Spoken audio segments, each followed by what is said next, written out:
I still remember the sound of her voice that night. Cold, final. Find somewhere else to live. Or die, I don't care. You're useless now. She said it standing in the doorway of her father's study, wearing the silk robe I'd bought her for our anniversary. My bags were already on the porch. She didn't even bother looking at me as she pushed the door shut. That's how my marriage ended. Not with tears, not with an argument, but with dismissal. And yet, I didn't argue. I didn't plead. I carried my suitcase down those marble steps, out of the mansion I had maintained, the accounts I had balanced, the life I had quietly built around her.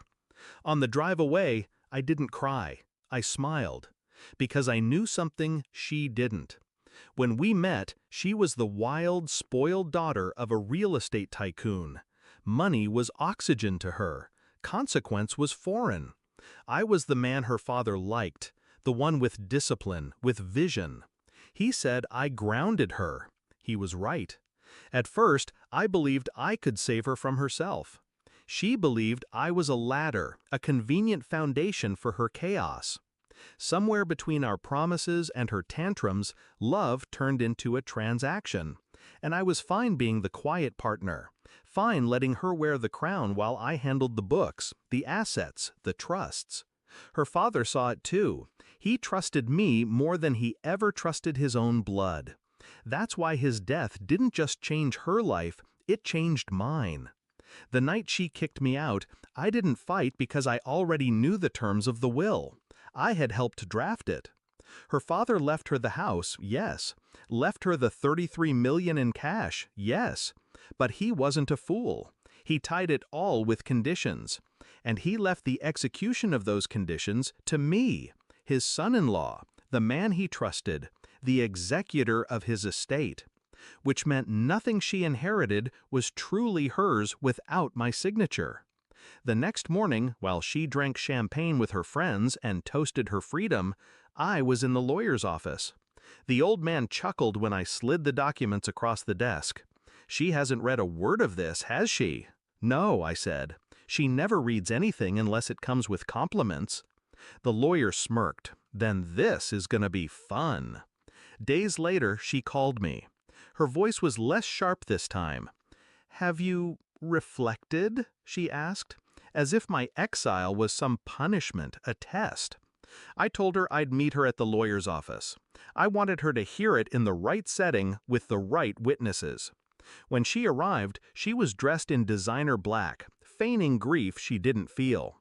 Her sister clung to her side, eyes glittering with triumph. They thought I was coming to beg. Instead, I placed the will on the table.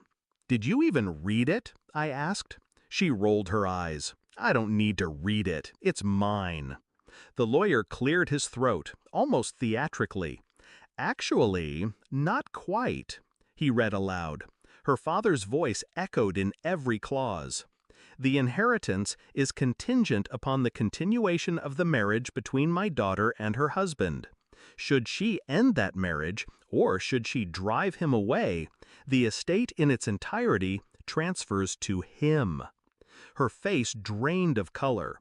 Her sister's jaw fell open. I didn't gloat. I just watched. For years, she had dismissed me as background noise, a placeholder in her empire.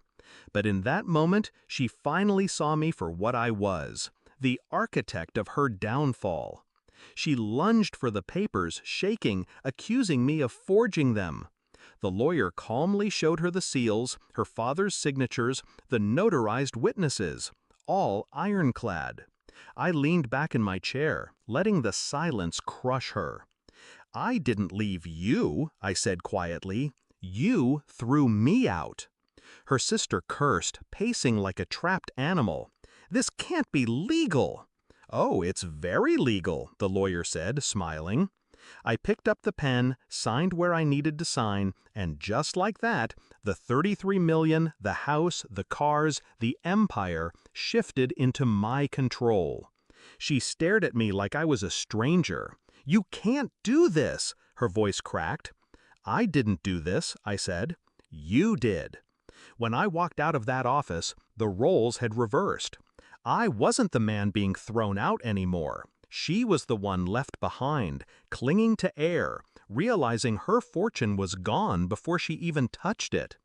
Her sister screamed in the lobby, accusing her of ruining everything. I didn't turn back. I didn't need to. That night, I returned to the mansion. My mansion now. The staff greeted me with quiet nods. They'd been waiting. I poured myself a drink in the study, the same room where she'd dismissed me. Same robe still draped on the chair. Same air of arrogance lingering in the walls. Only this time, I was alone, at peace. Betrayal has a way of burning everything down. But sometimes, if you're patient, you don't need to light the match. You just step back and let them burn themselves.